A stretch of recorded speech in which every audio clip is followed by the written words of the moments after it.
Assalamualaikum warahmatullahi wabarakatuh.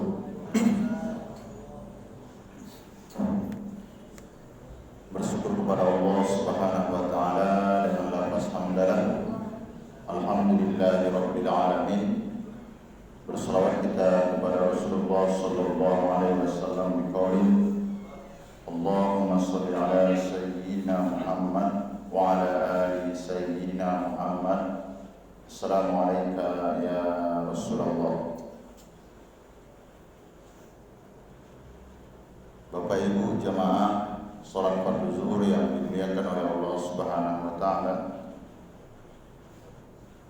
Kembali kita mereview sedikit mengenai hal-hal yang harus kita hindari dalam melakukan transaksi. Kemarin itu terakhir mengenai maisir. Maisir itu apa? Suatu permainan di mana salah satu pihak harus menanggung beban disebabkan permainan tersebut. Jadi ada akibat yang harus ditanggung seseorang dari permainan tersebut. Jadi kita tidak bisa memvonis bahwa ini haram atau ini halal. Bagaimana cara menentukannya? Cara menentukannya ada tidak akibat dari permainan tersebut. Memudahkan pemahaman.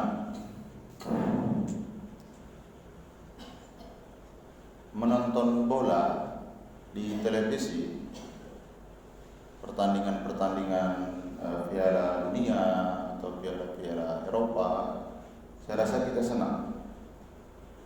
Sambil nongkrong, ngopi, kita bisa bersilaturahmi, selain silaturahmi bisa canda-canda. Ini biasa-biasa saja. Tapi ketika dari sebuah permainan itu ada yang mendapatkan beban, nanti kalau menang klub ini kamu bayar ya. Nah, itu jatuhnya di judi seperti itu. Ada orang main domino saja, tidak ada unsur yang lain. Saya tidak mengangkat hukum dominonya, tapi permainannya. Tapi kalau ada akibat dari permainan tersebut, misal kalau nanti kamu menang, saya yang membayarnya. Nah, ini judi ini haram. Jadi judi ini dari sebuah permainan itu ada akibat yang harus ditanggung seseorang. Disitulah letak jatuhnya keharamannya. Dan ini sangat merajalela di dunia kita saat ini, apalagi judi-judi online ini, luar biasa. Yang saya temukan rata-rata tidak ada yang untung ujung-ujungnya. Ada orang yang bermain judi online ini mula-mulanya sudah luar biasa, punya perumahan, rumahnya kita total sekitar di atas 400 lah, punya kebun sawit, kaplingan lagi. Jadi kalau kaplingan itu untuk saat ini 1 kilo sawit itu 2.500, kalikan saja. Selain itu sudah punya mobil, ikut ya. Sekarang hidupnya pun terlentang-lentang. Istrinya dipecat dari perusahaan. Terus apa lagi? Rumah yang kita hitung senilai itu habis. Jadi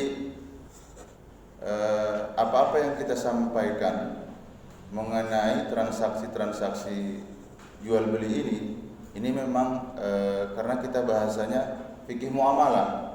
Inilah realita yang sering kita lakukan ketika kita berinteraksi. Tinggal lagi dari 6.200 ayat yang disepakati oleh para alim ulama. Jadi jumlah ayat Al-Quran itu 6.200 itu disepakati. Tapi 6.200 plus itu terjadi ikhtilaf. Kenapa terjadi ikhtilaf?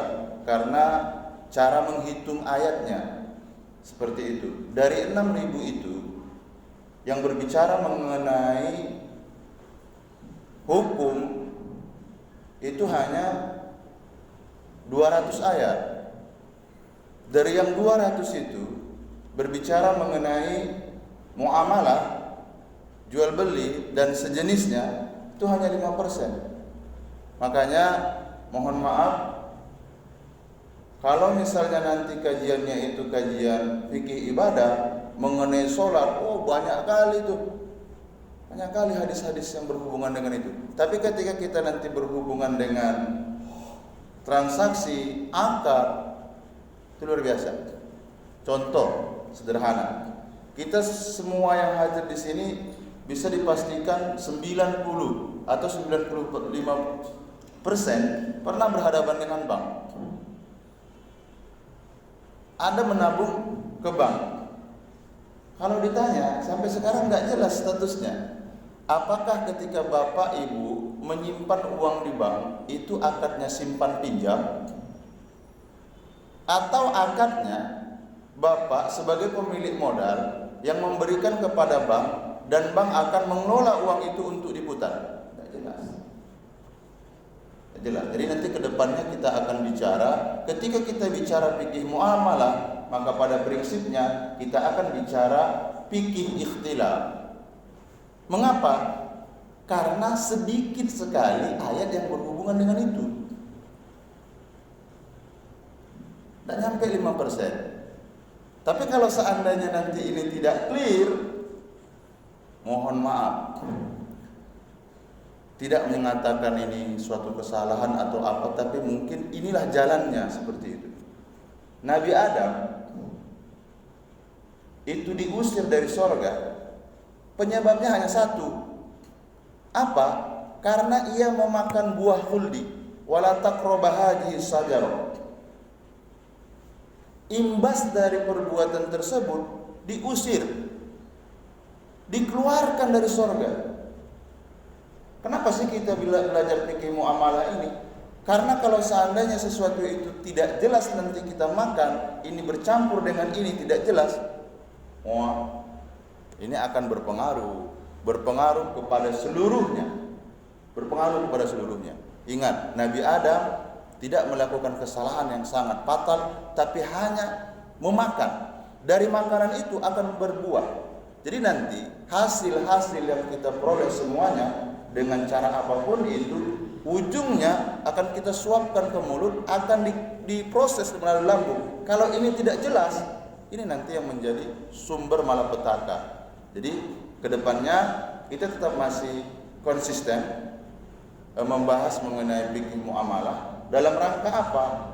Agar kita bisa mendudukkan ini halal atau haram. Kalau seandainya halal, bagaimana statusnya? Kalau seandainya haram, ada enggak tikungan yang bisa menghalalkannya? Kenapa? Karena banyak terjadi ikhtilaf. Mudah-mudahan ada hikmahnya. Kita tutup majlis yang mulia ini dengan ucapan hamdalah.